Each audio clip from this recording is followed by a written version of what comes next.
Hello friends, welcome to my YouTube channel. Bihar police vacancy 2023 आप सभी को पता होगा कि कितनी सारी वैकेंसी जो है बिहार में आ चुकी है। और इसका फॉर्म जो है 20 जून से लेकर 20 जुलाई तक भरा जाना है। और आज लगभग 17 दिन हो चुके हैं फॉर्म फिलअप स्टार्ट हुई, और ये 20 जुलाई तक चलेगा। तो देखिए, यहाँ पे होता ये है, स्टूडेंट का माइंडसेट क्या होता है कि जब लास्ट के 2-4 दिन बचेंगे तब जाके मैं फॉर्म भरूँगा। तो ऐसे में तो आपको परेशानी आप ही के साथ हो सकता है, क्योंकि लास्ट टाइम में सर्वर आपका डाउन होता है, तो उस समय में आपको परेशानी हो सकती है। और जब आपको सिलेक्शन लेना ही है, आप जब इसके बारे में सोच ही रहे हैं, तैयारी ही कर रहे हैं, तो आपको फॉर्म भरने में बिल्कुल भी लेट नहीं करना चाहिए। सबसे पहली गलती स्टूडेंट यहीं पे करते हैं, ठीक है? क्योंकि आप जितना जल्दी फॉर्म डालेंगे, उतना ही जल्दी आपके अंदर में रिस्पॉन्सिबिलिटी आएगा तैयारी के लिए, और आप उतने ही अच्छे तरीके से जो है तैयारी आप स्टार्ट कर सकते हैं। जो लड़के इस तरीके से सोच रहे हैं, वो कहीं न कहीं तैयारी में जो है पीछे रह जाएँगे। कुछ तो ऐसे होते हैं जिनको लगता है कि एग्ज़ाम डेट आ जाए या फिर एडमिट कार्ड आ जाए तब जाके मैं तैयारी करूँगा, तो ऐसे लड़के कभी भी सिलेक्शन नहीं ले पाते। तो आज मैं आप लोगों को बस इसी चीज़ को बताने के लिए ये वीडियो बना रहा हूँ। और मैं आप लोगों को क्यों बता रहा हूँ, तो दोस्तों, मैंने खुद इस एग्ज़ाम को 2 बार क्लियर किया है। और देखिए, उस टाइम का बात कुछ और था। पहले जो है एग्ज़ाम उतने टफ नहीं होते थे जो कि आजकल के समय में हो रहा है, क्योंकि आज से 4 साल 5 साल पहले कॉम्पिटिशन थोड़ा-सा कम होता था। आज के ज़माने में कॉम्पिटिशन बहुत ज़्यादा हाई हो चुका है। और चाहे अगर हम बात करें बिहार पुलिस की, तो इसमें चाहे वो रिटन एग्ज़ाम हो या फिर फिज़िकल एग्ज़ाम हो, दोनों ही टफ है। अगर आप पूरे मेहनत और लगन के साथ तैयारी नहीं करते हैं, तो आपको सिलेक्शन लेने में दिक्कत आ सकती है। तो आज हम लोग बात करेंगे सिलेबस की, और साथ में आपको किस तरीके से तैयारी करनी चाहिए, क्या आपका रणनीति होनी चाहिए। देखिए, यूट्यूब में बहुत सारे वीडियो पड़े हुए हैं, लेकिन दोस्तों यहाँ पे मैं आपको बताऊँगा कि बहुत ज़्यादा आपको ओल-झोल में नहीं रहना है, ठीक है? मतलब बहुत ज़्यादा रिसोर्स ले लिए, अब उसको आप पूरा ही नहीं कर पा रहे हो, एनसीईआरटी लेके बैठ गए, ठीक है? तो फिर आपको दिक्कत हो सकती है, ठीक है? तो यहाँ पे कम रिसोर्स रहे, कम बुक्स रहे, लेकिन मल्टी टाइम आप उसको रिवीज़न करें, ये सबसे ज़्यादा ज़रूरी होता है। तो आप लोगों ने जाना, आप लोगों ने देखा ही होगा कि क्या एलिजिबिलिटी होता है इसके लिए, और साथ में क्या कितनी वैकेंसी है, ठीक है? मैं यहाँ पे वैकेंसी गिनाने के लिए नहीं आया हूँ, तो मैं आप लोगों को सीधा-सीधा बता दूँ कि देखिए, आपको ज़्यादा तैयारी नहीं करना है कि यानी कि 12-12 घंटे पढ़ना है। आपको 6 से 8 घंटे, देखिए किसी-किसी का कैपेसिटी ज़्यादा होता है, किसी-किसी का इंटेलिजेंसी ज़्यादा होता है, तो वो कम समय में ज़्यादा चीज़ कवर कर लेता है। ठीक है? तो आप 6 से 8 घंटे रेगुलर मेंटेन कीजिए जब तक कि आपका एग्ज़ाम ना हो। ठीक है? रेगुलर आपको मेंटेन करना है 6 से 8 घंटे। और बहुत ज़्यादा बुक आपको नहीं पढ़ना है। मैं आपको यहाँ पे बताऊँगा, ठीक है? कि कौन-कौन से बुक मैंने पढ़े थे बेसिक, ठीक है? और बहुत ज़्यादा तैयारी मैंने नहीं किया था, लेकिन फिर भी जो है 2 बार मैंने एग्ज़ाम निकाला था। लास्ट टाइम 2018 वाला जो वैकेंसी था, उसमें मेरा सिलेक्शन हुआ था, ठीक है? अब देखिए, मैं फिज़िकल इसमें बहुत ज़्यादा मायने रखता है, तो आप फिज़िकल पे भी थोड़ा-थोड़ा आपको ध्यान देने की ज़रूरत है, ठीक है? मतलब आप हो सकता है, आप ऐसे कर सकते हैं कि वीकेंड होता है ना, वीकेंड आप पूरा रेस्ट ले लें, और मंडे से लेके आप जो है फ्राइडे तक 5 दिन जो है आप वन टाइम, यानी कि एक टाइम जो है आप फिज़िकल को दे सकते हैं, ठीक है? 2 दिन आप रेस्ट कर सकते हैं, फिर आप जैसे एग्ज़ाम दे के आते हैं, क्या कहते हैं कि रिटन एग्ज़ाम, उसके बाद आप पूरे जोश के साथ फिज़िकल में लग सकते हैं। तो चलिए, आज हम लोग थोड़ा-सा सिलेबस को देख लेते हैं कि सिलेबस क्या है बिहार पुलिस का। ठीक है? तो आप लोगों को पता होगा कि वैकेंसी कितनी है, 21,000, ठीक है? बहुत बड़ा नंबर है दोस्तों, ठीक है? 21,391 जो है ये पोस्ट है, ठीक है? पोस्ट कितनी है? तो 21,391 पोस्ट है। मैं यहाँ पे कैटेगरी नहीं बताऊँगा। तो देखिए, अपने आप में बड़ा नंबर है, आपको 1 सीट चाहिए, तो 1 सीट लेने के लिए आपको जो है मेहनत तो करना पड़ेगा, ठीक है? ज़रूरत एक ही सीट का होता है। तो देखिए, यहाँ पे सिलेबस आपको क्या है, देखिए, सिलेबस से पहले थोड़ा-सा हम लोग यहाँ पे बात करेंगे ऐज को लेकर। तो ऐज जो है, जैसे नॉर्मल ऐज तो 25 से लेकर जो है सॉरी 18 से लेके 18 ईयर से लेके 25 ईयर तक है। तो इसमें जो है आपका जैसे कि कैटेगरी वाइज़ आपका जो है कुछ छूट होता है। तो छूट जैसे कि ओबीसी को अगर हम ले लें मेल के लिए, इसमें 2 जोड़ दो तो 27 हो जाता है। ठीक है? ये जनरल के लिए, ये जो रखा गया है जनरल है, यानी कि यूआर के लिए के लिए रखा गया है, जिसको बोलते हैं हम लोग अनरिजर्व कैटेगरी के लिए। ठीक है, तो वैसे ही आप देख लीजिएगा। ठीक है, 27 है, फिर महिला के लिए 28 है शायद, ओबीसी के लिए। तो आप थोड़ा सा इस पे ध्यान दीजिएगा, मैं इस पे बात नहीं करूंगा, बहुत सारे वीडियोस हैं यूट्यूब पे, आप देख लेना। इसमें आपको देखिए कि सबसे ज्यादा जो क्वेश्चन होता है ना, जीके जीएस। ठीक है, एक तो रहता है आपका जीके। ठीक है, तो जीके में ही लगभग आपको 40 से 45% यहाँ पे आपको रहते हैं, 40 से 45, या फिर इसको बोल सकते हैं जी जनरल अवेयरनेस भी बोल सकते हैं, जीए भी बोल सकते हैं। ठीक है, उसके बाद आ जाता है जीएस, उसके बाद आ जाता है जीएस का सेक्शन। ठीक है, जीके का सेक्शन है, उसके बाद आ जाता है जीएस का सेक्शन, जिसमें लगभग 30 क्वेश्चन आपका यहाँ से पूछे जाते हैं। 30 क्वेश्चन यहाँ से आपका पूछे जाते हैं। उसके बाद आपका चौथा जो है आपका आ जाता है लैंग्वेज पेपर आ जाता है। लैंग्वेज में जैसे कि आप हिंदी, यही तो दिक्कत है, जैसे कि हिंदी आपका, ठीक है, और प्लस इंग्लिश, 2-4 इंग्लिश भी आपको मिलेगा। तो दोनों मिला के लगभग 10 क्वेश्चन जो है आपका हिंदी इंग्लिश मिला के 10 क्वेश्चन यहाँ पे रहेगा। ठीक है, तो इंग्लिश का नंबर कम ही रहता है, 3-4 लगभग ऐसे, तो हिंदी ही ज्यादा रहता, हो सकता है यहाँ पे 12 भी क्वेश्चन हो जाए। ठीक है, क्योंकि हिंदी का क्वेश्चन कुछ ज्यादा आपको मिलेगा, इंग्लिश का कम रहता है। ठीक है, उसके बाद आपका जो है चौथे नंबर पे आप मैथमेटिक्स, मैथमेटिक्स, तो मैथमेटिक्स में भी आपका 10 क्वेश्चन आपका रहता है। ठीक है, तो आप मिला के यहाँ पे देखिए कि ये आपका पूरा सिलेबस है, पूरा सिलेबस यहाँ पे है। तो आपको देखा जाए तो वेटेज जो है ये जनरल अवेयरनेस, जिसमें जीके और करंट अफेयर भी कुछ रहता है इसमें। ठीक है, लगभग 5 से 7 क्वेश्चन जो है आपका करंट अफेयर का भी आपका रहता है। तो करंट अफेयर आपको मंथली मैगजीन आपको लेना है, थोड़ा सा हॉट टॉपिक वगैरह आपको पढ़ लेना है। ठीक है, थोड़ा बहुत। तो देखिए यहाँ पे जीके का जो सेक्शन है ये बड़ा सेक्शन है, तो इसके लिए आपको क्या करना है, देखिए इसके लिए आपको बहुत सारी बुक नहीं पढ़ना है, तो मैं आपको रिकमेंड करूंगा लूसेंट। ठीक है, लूसेंट, ये लूसेंट का जो बुक है उसको आपको लेना है। और साथ में एक जो आता है एनसीईआरटी सार संग्रह, मतलब मिक्स वाला लेना है, अलग अलग नहीं लेना है, क्योंकि उतना आपके पास टाइम है नहीं। तो एक आपका लेना है सार संग्रह। ठीक है, एनसीईआरटी सार संग्रह,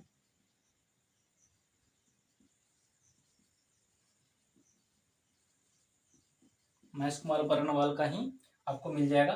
तो लूसेंट और ये दोनों बुक को आपको खत्म करना है। ठीक है, ये आपको हिस्ट्री यानी कि इतिहास अच्छे से कर लेना है। इतिहास का भी 3 पार्ट होता है, आपको लूसेंट से इतिहास को कर लेना है। ठीक है, उसके बाद जो है आप सार संग्रह, एनसीईआरटी सार संग्रह से भी इस टॉपिक को कर लेना है। दूसरा नंबर है आपका जियोग्राफी, यहाँ से भी क्वेश्चन बहुत आपको मिलेगा। ठीक है, जियोग्राफी, ज्योग्राफी यानी कि भूगोल से भी आपको क्वेश्चन मिलेगा। ठीक है, तो सबसे ज्यादा क्वेश्चन जो मिलेगा वो हिस्ट्री से मिलेगा, जो उसका ज्योग्राफी से मिलेगा, फिर आपको पॉलिटी से मिलेगा, पॉलिटी, इकोनॉमिक्स, इकोनॉमिक्स, आप उसके बाद आएगा मिसलेनियस। ठीक है, यानी कि विविध, विविध वाला टॉपिक। तो ये 5 टॉपिक आपको कर लेना है लूसेंट से। ठीक है, तो हिस्ट्री से तो क्वेश्चन ज्यादा रहता ही है, टॉपिक भी यहाँ पे 3 आपको करना है, जो है आपको एंशिएंट करना है, फिर मिडाइवल करना है और मॉडर्न करना है। ठीक है, तो हिस्ट्री में थोड़ा बहुत टाइम लगेगा। तो अब जब तैयारी करें ना, तो अब ऐसा करें कि 2 आर्ट्स पेपर जो भी है जीके का सेक्शन, इसमें आपको 2 को लेके चलना है, और एक में आपको ज्यादा टाइम देना है, दूसरे में कम टाइम देना है। ठीक है, और फिर जैसे ये पूरा हो जाता है, पहले ये पूरा होगा तो फिर आपको क्या करना है कि इस पे ज्यादा फोकस करना है, यानी कि मान लें कि दो दो लेके चल रहे हैं, तो इस पे ज्यादा टाइम देना है, इस पे कम टाइम देना है, मतलब रिवीजन आपको साथ ही साथ रिवीजन करना है। ठीक है, आप देखो होता क्या ना, एक तरफ से पढ़ते जाओ, एक तरफ से भूलते जाता है। ठीक है, ये बहुत ज्यादा जो है बड़ी जो है समस्या है स्टूडेंट के साथ। तो आपको क्या करना है, जैसे मैंने बताया कि मैंने हिस्ट्री को लेकर चलना है, तो हिस्ट्री जैसे एक टॉपिक खत्म हो, ज्योग्राफी को हम थोड़ा थोड़ा पढ़ रहे हैं, हिस्ट्री को थोड़ा सा ज्यादा हम पढ़ रहे हैं, तो ये हिस्ट्री आपको मान लिया खत्म हो गया और ज्योग्राफी अभी बचा हुआ है, तो ज्योग्राफी के को हम यहाँ पे टाइम बढ़ा देंगे, हिस्ट्री को मतलब कम टाइम देंगे, लेकिन कम टाइम में कुछ ज्यादा खींचने का प्रयास करेंगे, क्योंकि एक बार हम इसको पढ़ चुके हैं। ठीक है, उसके बाद जैसे ज्योग्राफी खत्म होता है ना, ज्योग्राफी जैसे ही खत्म होता है तो फिर हम लोग क्या करेंगे, इसके बाद जो है हम लोग पॉलिटी को स्टार्ट करेंगे। पॉलिटी जैसे स्टार्ट करेंगे तो हिस्ट्री भी लगभग लगभग, क्योंकि यहाँ पे हम तेजी से इसको खींच रहे हैं, ठीक है। तो फिर आपका जो है हिस्ट्री भी लगभग लगभग खत्म हो जाएगा। तो यहाँ पे क्या करेंगे हम लोग, फिर ज्योग्राफी पे आ जाएंगे, फिर पॉलिटी को यहाँ पे ज्यादा टाइम देंगे, ठीक है। ज्योग्राफी फिर रिवीजन हो जाएगा। तो ऐसे में क्या होगा ना, आपका साथ ही साथ डबल डबल आपका जो है रिवीजन होता जाएगा, क्योंकि ड्यूरेशन कम है, टाइम कम है, तो आप लास्ट चाहेंगे कि लास्ट में दोबारा हम पढ़ें, तब तक जो है आप भूल जाएंगे, जो चीज़ पढ़ेंगे वो चीज़ लगभग ज़्यादातर चीज़ें जो है आप भूल जाएंगे, तब आपको दिक्कत हो सकता है। तो इस टाइप से आपको यहाँ पे कर लेना है, ठीक है।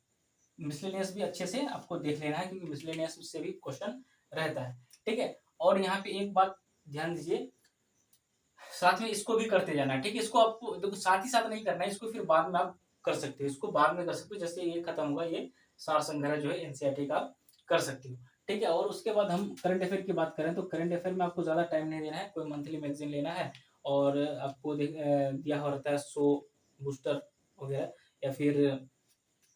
या फिर जो 6 महीना वाला आता है उसको ले लेना है। तो ज़्यादा टाइम नहीं देना है, 10 से 15 दिन पहले आप लेके थोड़ा बहुत देख सकते हैं, ठीक है। ज़्यादा टाइम नहीं देना है, 5 से 7 क्वेश्चन है, ठीक है। तो इसलिए ज़्यादा यहाँ पे हम टाइम वेस्ट नहीं करेंगे। जीएस की बात करें तो देखो, जीएस की बात करें तो इसमें 30 क्वेश्चन है, जो कि एक अच्छा नंबर है, ठीक है। तो इसके लिए आपको क्या करना है, इसके लिए देखिए, आप चाहे तो इसी लूसेंट का जो है साइंस वाला पोर्शन को आप पढ़ सकते हैं, जो नॉर्मल जीके वाला लूसेंट है, एक साइंस का अलग से आता है, ठीक है। तो अगर इस लूसेंट को आप पढ़ रहे हैं तो इससे क्या है, टॉपिक सारा है इसमें, पूरा वाइड नहीं है, लेकिन आप इसको अगर पूरा कर लेते हैं कम समय में इसको आप रिवीजन कर पाएंगे। तो इसी लूसेंट से आपको पूरा जो है साइंस आपको पढ़ लेना है, ठीक है। उसके बाद देखो, उसके बाद करना क्या है, इसके बाद आपको इसका भी जो है साइंस खत्म कर देना है, यानी कि दोनों का साइंस आपको खत्म कर देना है। उसके बाद जो है, अगर आप केवल और केवल लूसेंट जो जनरल जनरल नॉलेज वाला जो लूसेंट है उसका साइंस अगर खत्म कर रहे हैं, तो इसके अलावा आपको एसपीडी का जो साइंस होता है रेलवे का, उसको खत्म कर लेना है। नहीं तो आप इसको पढ़ने के बाद आप क्या कर सकते हैं कि जो साइंस का लूसेंट आता है उसमें जो हर टॉपिक है ना, उस टॉपिक के बाद जो ऑब्जेक्टिव क्वेश्चन या फिर लास्ट में जो ऑब्जेक्टिव क्वेश्चन दिया हुआ रहता है, तो वो सारा क्वेश्चन, क्योंकि नया नया भी ऐड हुआ है, नया अगर बुक लेते हैं तो वो सारा आप कर सकते हैं। तो इससे भी आपका तैयारी हो जाएगा, ठीक है। और ये तो हुआ साइंस की बात। तो साइंस में तो तीन तीन है, बायोलॉजी है, फिजिक्स है और केमिस्ट्री है। तो सारा चीज़ को अच्छे से करना, बायोलॉजी थोड़ा सा अच्छे से पढ़ना है, क्योंकि बायोलॉजी से क्वेश्चन ज़्यादा रहता है। अब बात करते हैं हिंदी। तो हिंदी के लिए कुछ नहीं, जो 10th लेवल का आपने पढ़ा है, ठीक है, तो थोड़ा बहुत आपको देख लेना है। मतलब आपका सब दिन से तो आपने हिंदी पढ़ा है, तो इसके लिए आपको ज़्यादा मेहनत करने की ज़रूरत नहीं है। आप लास्ट में मतलब होता है ना, एग्जाम डेट आ गया, फिर एडमिट कार्ड तो खैर ज़्यादा दिन पहले नहीं आता है। तो जैसे कि 1 महीना या 20 दिन बचा हुआ है, ठीक है, 20-25 दिन बचा हुआ है, तो अब जाके आप हिंदी पढ़ेंगे, ठीक है। आधा घंटा भी अगर पढ़ते हैं तो आपका काम हो जाएगा। इंग्लिश के लिए आपको कुछ करना ही नहीं है, ठीक है। जो आए समझ में तुक्का मार दीजिएगा, इंग्लिश के लिए आपको कुछ नहीं करना बोलूँगा। और मैथमेटिक्स के लिए जो कि आर एस अग्रवाल का बुक है, आर एस अग्रवाल का बुक आप यहाँ पे बना सकते हैं। और ज़्यादा आपको मतलब हार्ड में नहीं जाना है, डीपली में नहीं जाना है। ऊपर ऊपर से टाइम एंड वर्क हो गया, जो पाइप टंकी है वो, लॉस प्रॉफिट हो गया, उसका परसेंटेज वगैरह, कुछ कुछ चैप्टर है, रेशियो एंड प्रोपोर्शन हो गया, एज वाले क्वेश्चंस हो गए, उसके बाद जो है टाइम एंड डिस्टेंस हो गया। तो ये कुछ जो अर्थमेटिक का जो मेन जो आपका चैप्टर है उसको आपको कर लेना है, ठीक है। और साथ में कंपाउंड इंटरेस्ट है, सिंपल इंटरेस्ट है, ठीक है। तो ये सारा टॉपिक हॉट टॉपिक है मैथ का, तो इसको आपको करने की जरूरत है। इसमें मैथ में थोड़ा बहुत आप टाइम दीजिएगा मैथ में, क्योंकि ये जो 10 का 10 नंबर है ना, ये आपका खुद का नंबर, मतलब इसमें से नंबर अगर आप बनाते हैं तो आपका 10 में से 10 आने का चांस है। तो यहाँ पे आप जो है पूरा नंबर उठा सकते हैं अगर 10 क्वेश्चन पूछा जाता है तो। तो ये पूरा का पूरा जो है सिलेबस है, और मैंने भी इसी तरीके से तैयारी किया था। देखिए, बात वो नहीं कि एक दिन आप बहुत ज़्यादा मतलब 12-12 घंटे पढ़ लिए, 2-4 दिन चला, फिर आप जो है फिर से आपका जो है एनर्जी जोश जो है वो कम हो गया, फिर आप जाके 2-4 दिन इधर-उधर घूमे, 2-4 दिन खाए पिए सोए, तो ऐसे में आपका सिलेक्शन कभी भी नहीं होगा। दोस्तों, जो आपके सामने मैं बोल रहा हूँ, फिर भी आपको लग रहा होगा कि ये इसके अंदर में क्या मतलब क्या कॉन्फिडेंस है, बोल रहा हूँ तो उतना कॉन्फिडेंस आपको नहीं लग रहा होगा। तो मैं आपको यहाँ पे बता दूँ कि 1 दर्जन से भी ज़्यादा एग्ज़ाम मैंने निकाला है, ठीक है? और अभी मेरा सिलेक्शन रेलवे में हुआ है, ठीक है? लेकिन पिछले साल जो है मैंने दरोगा में भी जो है अंतिम रूप से चयन मेरा नहीं हो पाया था। तो देखिए मतलब जज मत कीजिएगा कि नहीं बंदा अच्छा से बोल नहीं पा रहा है, फिर अच्छा से कोई चीज़ बता नहीं पा रहा है। हो सकता है कि मैं उतने अच्छे से आप लोगों को नहीं बता पा रहा हूँ। मेरे अंदर में जो कुछ है, कभी-कभी होता है कि आपके पास ज्ञान तो है बट आप एक्सप्रेस नहीं कर पा रहे हो, तो ऐसा भी होता है, ठीक है? तो देखना कि मैंने जो कुछ भी बताया आप लोगों को इसमें से जो चीज़ आपको अच्छा लगे वो आप ऐड कर सकते हो। मैं ये नहीं बोलूँगा कि मैं जैसे क्या था वैसे ही आप लोग करो।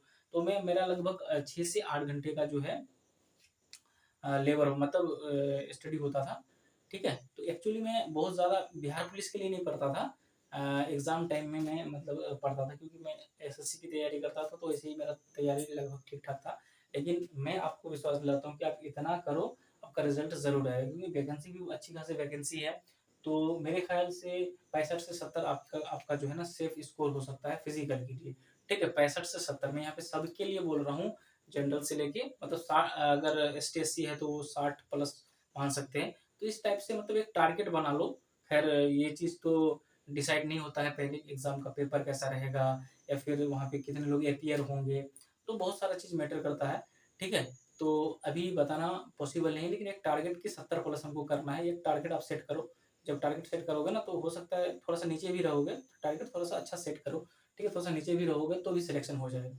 तो बाकी आपको एक सीट चाहिए तो उसके लिए आपको मेहनत तो करना ही पड़ेगा। देखिए सरकारी जॉब मतलब मत पूछो यार कितना क्रेज़ है क्योंकि अन्य चीज़ों में जो है ना उतना ज़्यादा सिक्योरिटी नहीं है और फिर मतलब उतना ज़्यादा आपका सिक्योरिटी नहीं है मतलब जॉब सिक्योरिटी जो होता है वो नहीं है जिसके कारण जो है लोग जाना चाहते हैं इसमें और एक समाज में एक प्रतिष्ठा हो जाता है।